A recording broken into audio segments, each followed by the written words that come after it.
Lord, have mercy. Lord, have mercy.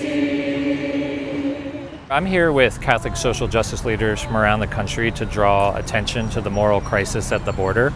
Immigrant kids deserve to be with their families, not in cages, and we're here to send a very clear moral message to President Trump and this administration that the detention of children must end. Lord, have mercy. When you hear about this terrible situation of kids being placed in fenced in and caves, and it just gets to your heart. And so as a Franciscan, when they said we were going to protest this whole policy on the part of the administration, I just said, well, I have to be there. I mean, if Francis were around, he would be there. That's what our faith calls us to do, is to welcome the stranger. So it couldn't be clearer in the Bible. And at the same time, we have an administration right now that is criminalizing their desperation.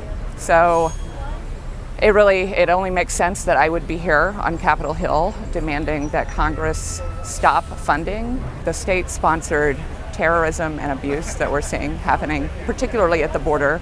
But the constant threat of raids is also a form of terrorism to these communities. I think as long as our taxpayer dollars are paying for private detention centers to warehouse children for profit, or to pay for unaccountable enforcement agents to tear apart vulnerable families, then we're all complicit. And I'm here, I'm hoping to raise the awareness of Catholics and people of faith that if you see this happening and you're horrified by it, then your faith calls you to respond, to act.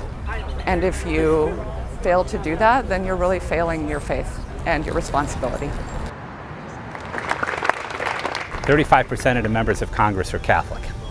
85% of them are Christian. So if they start hearing from large numbers of Catholics and Christians, they're going to start thinking about the policies that they're implementing.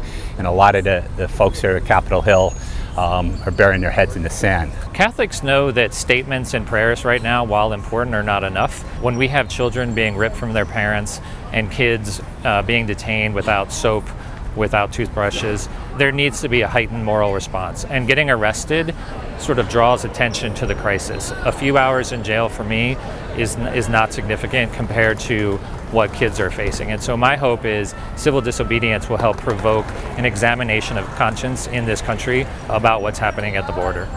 Who will speak if we don't? Who will